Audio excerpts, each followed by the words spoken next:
I was involved in a prescribed fire review a few years ago. We spent a lot of money and a lot of time and got a document out of it that didn't say much. The whole process that we went through was extremely impersonal. It was like covering the bases. In the end, I don't think we got squat out of it.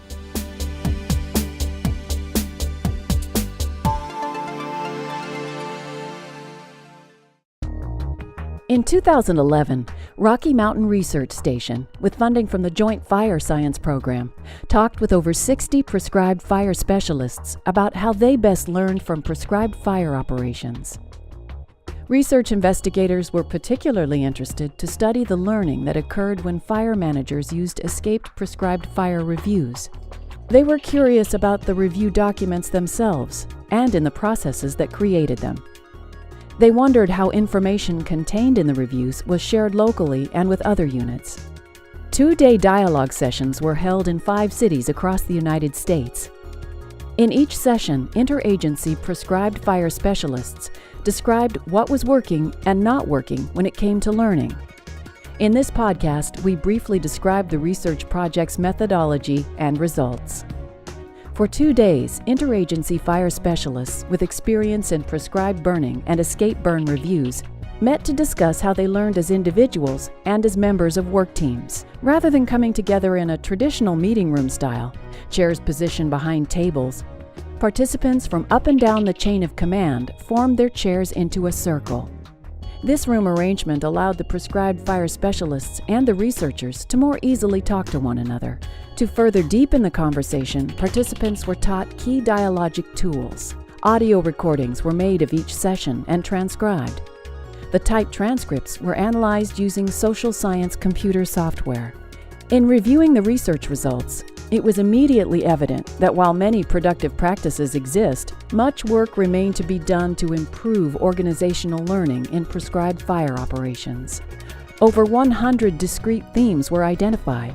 Many participants believed the whole escape fire review process was flawed, creating not a climate conducive for learning, but one of fear and reprisal. Others spoke of the importance of the makeup of review teams and the emotional and social impact of losing a prescribed burn. Of concern to many was how often the experience of using national fire policy to guide prescribed fire escape reviews was actually anti-learning. What this research project did, and to our knowledge for the first time, is define the strengths and gaps in individual and organizational learning for prescribed fire operations. Perhaps the best framework to hold the themes generated from the dialogue sessions together is the concept of the learning organization. A learning organization has been defined by David Garvin as one skilled at creating, acquiring, and transferring knowledge, and at modifying its behavior to reflect new knowledge and insights.